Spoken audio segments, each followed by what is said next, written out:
उत्तराखंड के कुमाऊं मंडल में आज बारिश का रेड अलर्ट मौसम विभाग की ओर से जारी किया गया है। मौसम विभाग की चेतावनी के बाद अल्मोड़ा, नैनीताल, पिथौरागढ़ और चंपावत के साथ बागेश्वर में सभी स्कूलों को बंद रखा गया है। तो सभी अधिकारियों को भी अलर्ट रहने के लिए निर्देश दिए गए हैं। वहीं डेंजर जोन में जेसीबी मशीन के साथ आपदा की स्थिति में तत्काल मदद के लिए निर्देश जारी किए गए हैं। 4 जुलाई तक कुमाऊं के सभी जिलों में भारी बारिश की चेतावनी जारी की गई है। इसके साथ ही देहरादून, टिहरी, पौड़ी के लिए ऑरेंज अलर्ट है और बाकी के जिलों के लिए बारिश का येलो अलर्ट मौसम विभाग ने जारी किया है। इसके साथ ही चारधाम यात्रा में जाने वालों को अलर्ट रहने की सलाह दी गई है।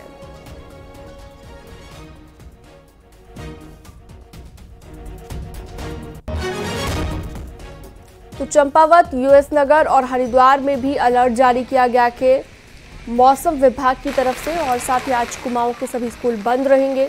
नैनीताल, देहरादून और इसके साथ साथ पौड़ी के लिए भी अलर्ट जारी किया गया है।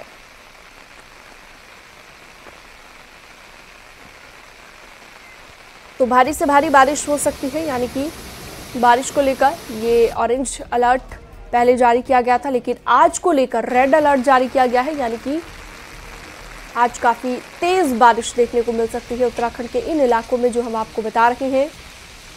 और आज कुमाऊं के सभी स्कूल बंद कर दिए गए हैं।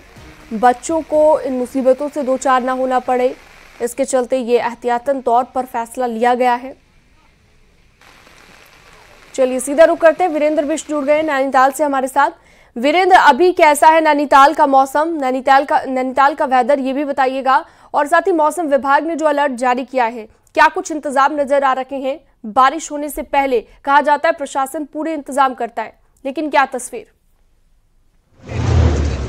वाकई सिन्नम अगर देखा जाए तो जिस तरह से मौसम विभाग ने अपनी चेतावनी जारी की है और कुमाऊं के तमाम हिस्सों को लेकर रेड अलर्ट जारी किया गया है। नैनीताल फिलहाल शाम से हल्की बूंदाबांदी हो रही थी, लेकिन सुबह का मौसम थोड़ा ठीक है, हालांकि कोहरा लगा हुआ है। और इसके अलावा अगर ओवरऑल बात की जाए तो पिथौरागढ़, अल्मोड़ा या फिर जो चंपावत, बागेश्वर वाले इलाके हैं, वहां पर भी आज रेड अलर्ट जारी कर रखा है।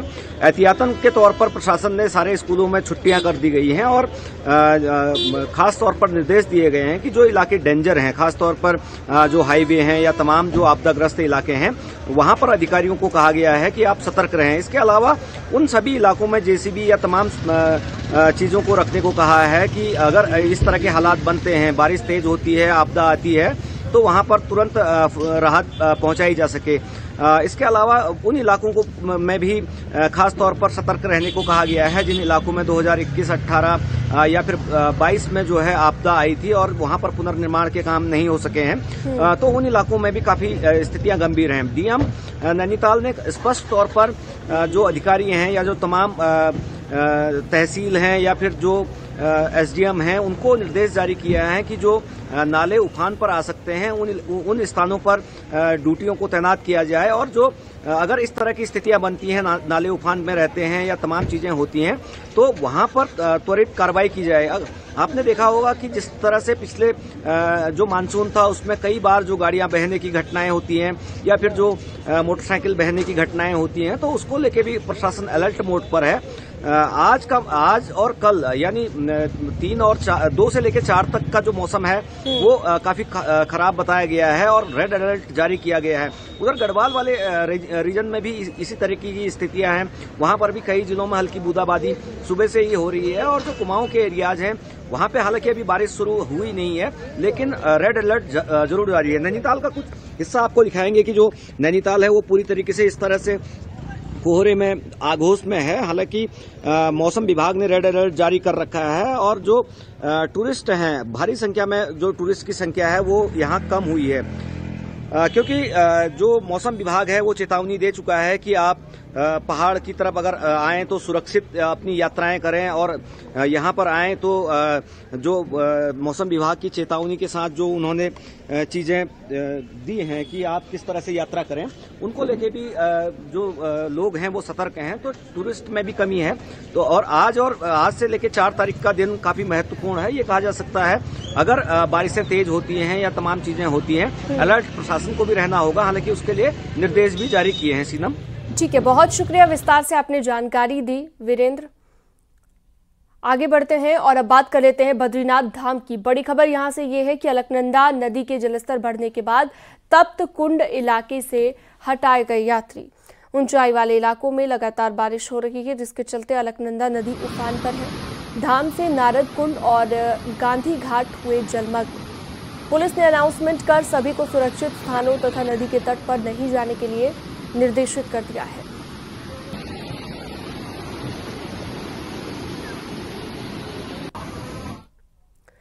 हल्द्वानी और उसके आसपास के इलाकों में मूसलाधार बारिश के कारण लालकुआं इलाका पूरी तरह जलमग्न हो गया। यहां पर रेलवे स्टेशन से लेकर खड्डी मोहल्ले तक पानी से पूरा इलाका जलमग्न हो गया। खड्डी मोहल्ले के लोगों को घर छोड़कर सारी रात इधर उधर बितानी पड़ी। कई लोगों का सामान और राशन भी इस जलभराव की चपेट में आ गया। प्रशासन को जैसे ही जलभराव की सूचना मिली, एसडीएम मौके पर पहुंचे और लोगों को मदद का भरोसा दिया गया।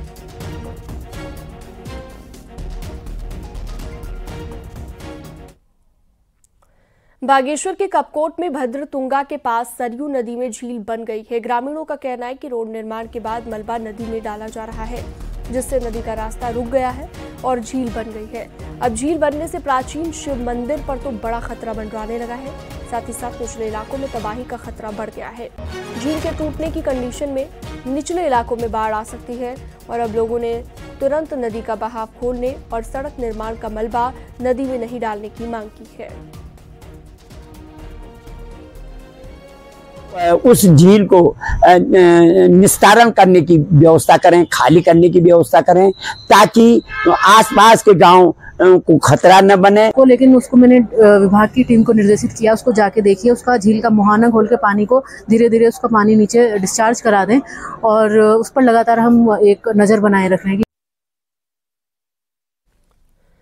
मुख्यमंत्री पुष्कर सिंह धामी ने सोमवार को उद्योग और रेवेन्यू विभाग की बैठक ली है। मुख्यमंत्री ने कहा कि पहाड़ों में इंडस्ट्री के लिए प्रयास किए जाएंगे और आपको बता दें कि निर्देश ये भी दिए गए हैं कि ऐसा सिस्टम बनाया जाए कि एग्रीकल्चर लैंड यूज चेंज के लिए अलग से जरूरत ना पड़े, ताकि काम में बेमतलब की देरी ना हो। मुख्यमंत्री ने कहा कि देहरादून के लाल तप्पड़ में जुलाई 2026 तक कन्वेंशन सेंटर का काम पूरा किया जाए।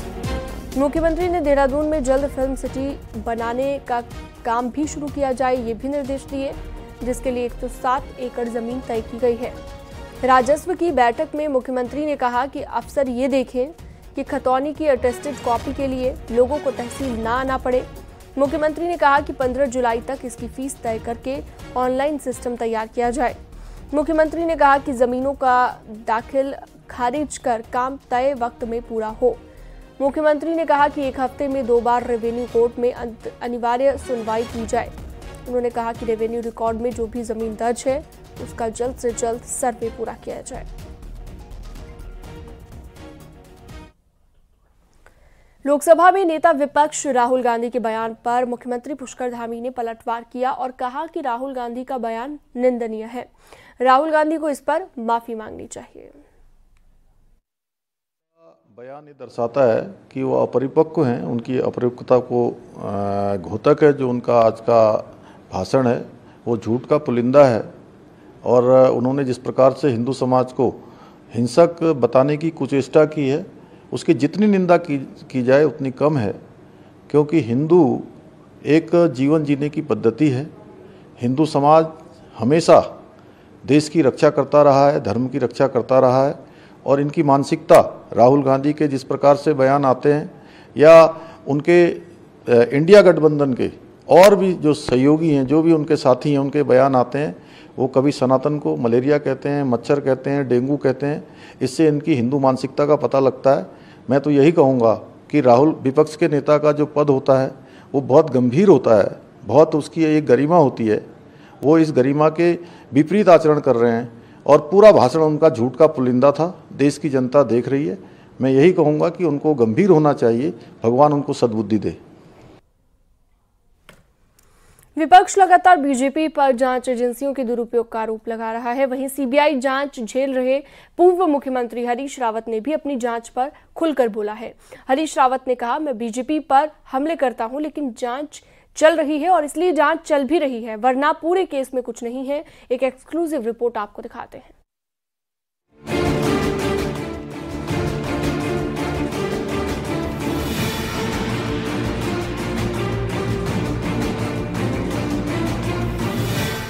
साल 2016 में सरकार में रहते हुए पूर्व मुख्यमंत्री हरीश रावत पर विधायकों की खरीद फरोख्त के आरोप लगे। मामला सीबीआई को सौंपा गया, जिसकी जांच अभी भी जारी है। लेकिन आखिर इस केस की जांच कब पूरी होगी और क्या हरीश रावत सीबीआई जांच में पाक साफ निकलेंगे? ये सवाल अक्सर उठते हैं। पिछले साल नवंबर में सीबीआई ने हरीश रावत को वॉइस सैंपल के लिए बुलाया था, लेकिन खराब सेहत का हवाला देकर हरीश रावत दिल्ली में सीबीआई हेडक्वार्टर नहीं गए। अब पूर्व मुख्यमंत्री हरीश रावत ने पहली बार न्यूज 18 पर जांच पर चुप्पी तोड़ी। हरीश रावत के मुताबिक सीबीआई को इस केस में कुछ नहीं मिला, पर बीजेपी केस इसलिए चला रही है क्योंकि बीजेपी आज भी मुझे चुनौती मानती है। जो व्यक्ति आज भी उनका टारगेट है, नहीं तो सब जानते हैं वो सीबीआई के केस में क्या है, लेकिन क्यों नहीं मुझसे सीबीआई का केस हटाया जा रहा है?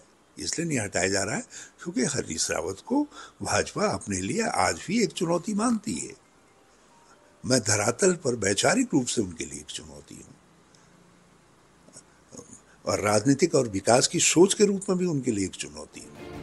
कांग्रेस नेता हरीश रावत के मुताबिक सीबीआई केस बंद करके अपने फेल होने का देश में मैसेज नहीं देना चाहती। वहीं कांग्रेस में रहते हुए हरीश रावत से 36 का आंकड़ा रखने वाले सतपाल महाराज का कहना है कि मामले की जांच चल रही है और कुछ न कुछ होगा, इसीलिए जांच चल रही है और जांच में सब निकलकर सामने आएगा। निश्चित रूप में सीबीआई अगर केस कर रही है और चल रहा है केस, तो उसमें कुछ चीजें होंगी, सूत्र होंगे, आधार होंगे। और आपने देखा ही होगा कि उसमें एक केस में तो एक उनका ऑफिसर था जो बात कर रहा था, जिसकी रिकॉर्डिंग भी हुई थी, जिसने मोल भाव की बात भी की थी। तो ज्यादा मैं कुछ नहीं कहूंगा, ये तो जांच का विषय है, जांच में सब चीज निकल के आएंगी। साफ है, हरीश रावत के मुताबिक उन पर चल रहे केस में सीबीआई के हाथ खाली हैं। तो देखना होगा कि विधायकों की खरीद फरोख्त से जुड़े केस में जांच कब तक अंजाम तक पहुंचती है। दीपांकर भट्ट, न्यूज 18, देहरादून।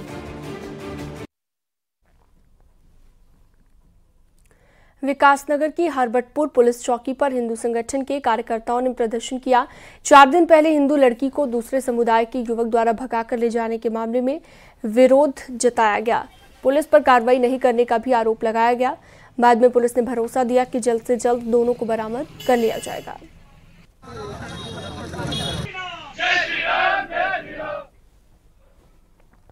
हरिद्वार में एक ट्रैवल एजेंसी संचालक को उसके ही ऑफिस में घुसकर कुछ लोगों ने जमकर पीटा। करीब 7 से 8 लोग राजेश कुमार के ऑफिस में घुसे और पहले बातचीत की, लेकिन कुछ ही देर के बाद मारपीट शुरू हो गई। पहले एक आरोपी ने हाथ उठाया और फिर बाकियों ने भी हाथ उठाया। मारपीट की पूरी वारदात ऑफिस में लगे सीसीटीवी में कैद हो गई। बाद में पुलिस को शिकायत दी गई, जिस पर मामला दर्ज कर लिया गया है। बताया जा रहा है कि दोनों गुट पड़ोसी कारोबारी हैं और गाड़ी खड़ी करने को लेकर अक्सर कहानी होती है। हर बार यहां पर बहस होती है, कहासुनी होती है, लेकिन आज मारपीट हो गई।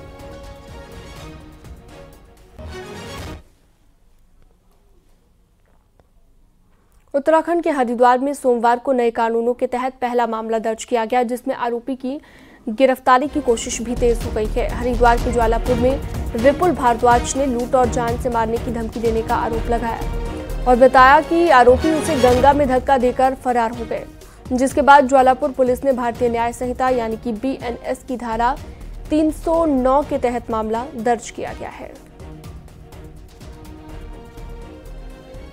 न्याय संहिता और भारतीय न्याय सुरक्षा संहिता के तहत आज समस्त देश के साथ साथ हरिद्वार में भी इसे लागू किया गया है।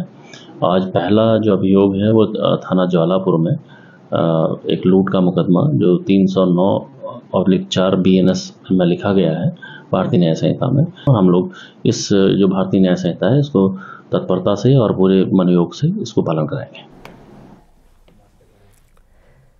22 जुलाई से कांवड़ यात्रा शुरू होने जा रही है और इससे पहले सोमवार को देहरादून में इंटरस्टेट मीटिंग हुई।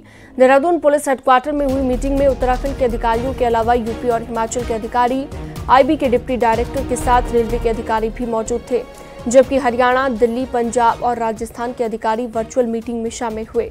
कांवड़ यात्रा को सही तरीके से सुरक्षित कराने को लेकर बातचीत हुई और राज्यों में आपस में कोऑर्डिनेशन बनाने पर बातचीत हुई। इसके अलावा ट्रैफिक व्यवस्था बनाए रखने पर भी बात हुई। साथ ही तय किया गया कि कांवड़ यात्रियों का भव्य स्वागत होगा और डाक कांवड़ के लिए भी अलग रूट प्लान बनाया जाएगा। मेले में कानून व्यवस्था, शांति व्यवस्था बनाए रखने के लिए सोशल मीडिया का बेहतर उपयोग किया जाए। कोऑर्डिनेशन बहुत इम्पोर्टेंट इशू था डिस्कशन के लिए। ट्रैफिक प्लान में हमारा किस तरह से कोऑर्डिनेशन रहेगा, बाकी और मैनेजमेंट में किस तरह से कोऑर्डिनेशन रहेगा। 10 मई से लेकर 30 जून तक उत्तराखंड में चारधाम यात्रा के लिए लगभग 30 लाख यात्री पहुंचे हैं और इसमें सबसे ज्यादा यात्री केदारनाथ धाम में पहुंचे। 30 जून तक केदारनाथ धाम में 10,06,000 श्रद्धालुओं ने दर्शन किए। पिछले साल यात्रा 22 अप्रैल को शुरू हुई थी और तब 30 जून तक 30 लाख यात्री आए थे। इस बार 50 दिन में ही यात्रियों की संख्या आंकड़े के करीब पहुंच चुकी है। वहीं बद्रीनाथ में करीब 8,20,000 यात्री और गंगोत्री और यमुनोत्री में मिलाकर 10 लाख यात्री दर्शन कर चुके हैं। पर्यटन मंत्री सतपाल महाराज का कहना है कि चारधाम यात्रा में हर साल आने वाले यात्रियों की संख्या बढ़ रही है और इस साल रिकॉर्ड टूटेगा। पिछले साल चारधाम यात्रा में 56 लाख यात्री पहुंचे थे। कि भाई धर्म भी कर लो और सुंदरता को भी देख लो, तो ये दोनों चीजें जो हमारे उत्तराखंड में उपलब्ध हैं इसके लिए आते हैं। और चार धाम तो बहुत प्रसिद्ध यात्रा है, इंटरनेशनली बहुत फेमस यात्रा है, तो लोग इसका भी जो है आनंद लेते हैं और पुण्य लाभ भी प्राप्त करते हैं। उम्मीद है कि लास्ट जो 56 लाख टोटल नंबर नवंबर कपाट बंद होने तक और ऊपर नहीं, निश्चित रूप में हम रिकॉर्ड को तोड़ेंगे। पंचायत प्रतिनिधियों ने कार्यकाल बढ़ाने की मांग को लेकर पिथौरागढ़ में धरना दिया। पंचायत प्रतिनिधियों का कहना है कि उनका 2 साल का कार्यकाल कोरोना महामारी के कारण बर्बाद हो गया। ऐसे में सरकार को राज्य की सभी पंचायतों के कार्यकाल को 2 साल के लिए बढ़ाना चाहिए। साथ ही पंचायत प्रतिनिधियों का तर्क है कि साल कार्यकाल बढ़ने से पूरे प्रदेश में एक साथ चुनाव हो सकेंगे, जबकि राज्य बनने के बाद सिर्फ हरिद्वार जिले के चुनाव शेष जिलों से 2 साल बाद होते आए हैं। में पंचायतों का कार्यकाल 2 वर्ष बढ़ाए जाने की मांग को लेकर आज पूरे उत्तराखंड के 12 जनपदों में 83 पंचायत के सदस्य आंदोलन में हैं और उत्तराखंड में इस कार्यकाल को बढ़ाए जाने के लिए पूरे कानूनी आधार हैं। आजादी के बाद भले ही भारत में सड़कों का जाल बिछ गया हो, लेकिन पिथौरागढ़ जिले में आज एक गांव ऐसा है जहां पर पहुंचने के लिए 18 किलोमीटर का कठिन पैदल सफर करना होता है। ग्रामीण दशकों से रोड बनाने की फरियाद लगा रहे हैं, लेकिन अब तक अनसुनी है।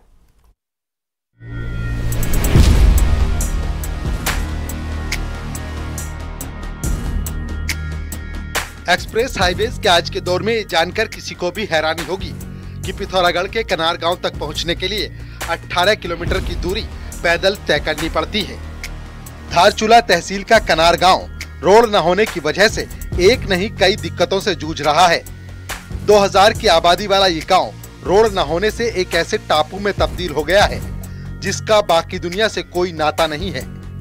कनार के ग्रामीण दशकों से रोड के लिए नेताओं से लेकर अफसरों तक की दहलीज पर सैकड़ों फरियाद लगा रहे हैं, फिर भी ये गांव रोड से नहीं जुड़ पाया। 18 किलोमीटर दूर पड़ता है बरम से कनार, जहाँ पर जो है गर्भवती महिलाएं जो है कभी दिक्कत आती है तो बहुत मुश्किल से डोली में ला करके जो है उनको पिथौरागढ़ पहुँचाना पड़ता है, जिला मुख्यालय तक पहुँचाना पड़ता है।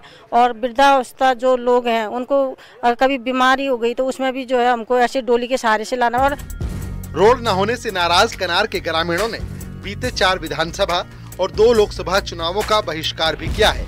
असल में छिपला केदार पर्वत के बीच बसे कनार के लिए अस्कोट सेंचुरी एक अभिशाप बन गई है। सेंचुरी एरिया होने की वजह से इस इलाके को रोड से जोड़ पाना कठिन हो रहा है। यही नहीं, कनार क्षेत्र बेशकीमती वन संपदा का भी भंडार है। 31 हेक्टेयर क्षेत्र में प्रस्तावित रोड की राह में एक रोड़ा वन अधिनियम भी है, जिसके निपटने के लिए अब प्रशासनिक स्तर पर कुछ कोशिशें भी तेज हुई हैं।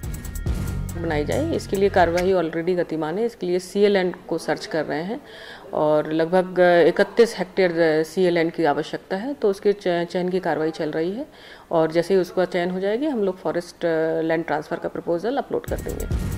गांव में रोड न होने की वजह से जहां हेल्थ सिस्टम पटरी से उतरा है, वहीं शिक्षा के लिए भी बच्चों को खासी दिक्कतें उठानी पड़ती हैं।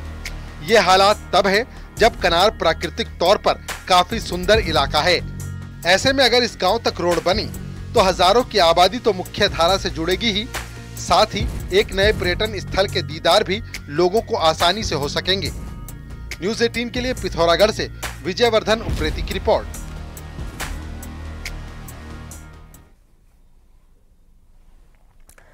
हरिद्वार में शनिवार को सूखी नदी में उफान आने से कई गाड़ियां बह गई। वहीं डाम कोटी चैनल के पास से 2 कार निकाली गई। अब तक 7 गाड़ियां बाहर निकाली जा चुकी हैं। एक गाड़ी का अभी तक कोई पता नहीं लग पाया है। आपको बता दें कि शनिवार को सूखी नदी में उफान आया था और कई गाड़ियां बहकर गंगा नदी में बह गई थी। ये वाली गई, ये तो बच गई, ये गई, वो भी हल्की पड़ी जाएगी। ये गाड़ी गई। चक्राता में न्यारा ग्राम पंचायत की प्रधान को डीएम के आदेश के बाद उनके पद से हटा दिया गया। इसकी वजह बने हैं ग्राम प्रधान सुषमा देवी के 3 बच्चे। पंचायती राज अधिनियम 2019 के तहत 2 से ज्यादा संतान वाला शख्स पंचायत का प्रतिनिधित्व नहीं कर पाएगा और आरोप ये था कि सुषमा देवी ने ग्राम प्रधान बनते वक्त 3 बच्चों की बात को छिपाया था, जिसके बाद मामले की जांच की गई और जांच के बाद सुषमा देवी के 3 बच्चे होने के चलते ग्राम प्रधान पद से हटा दिया गया है।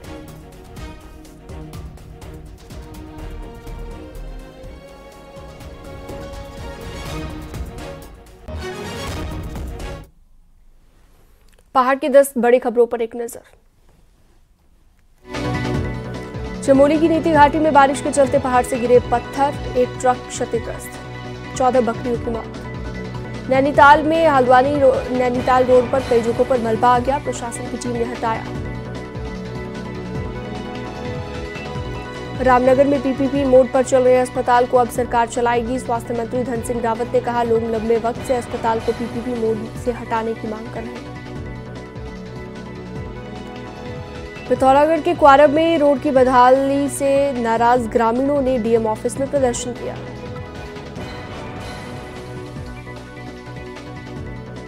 हरिद्वार के बहादुराबाद में नाबालिग लड़की से गैंगरेप के मामले में कांग्रेस ने बीजेपी सरकार का पुतला फूंका।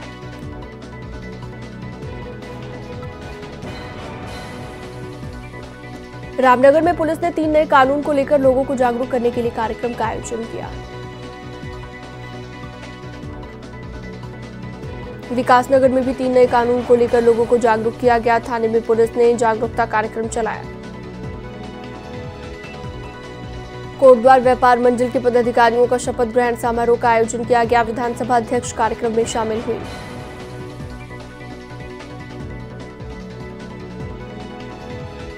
बागेश्वर में 3 महीने के बाद जनता दरबार लगाया गया। जन सुनवाई में 20 शिकायतें आई। कई शिकायतों को मौके पर दूर किया गया। भीमताल में हरेला मेले को भव्य बनाने की तैयारियां शुरू हो गई हैं। विधायक ने विकास भवन में मेले को लेकर बैठक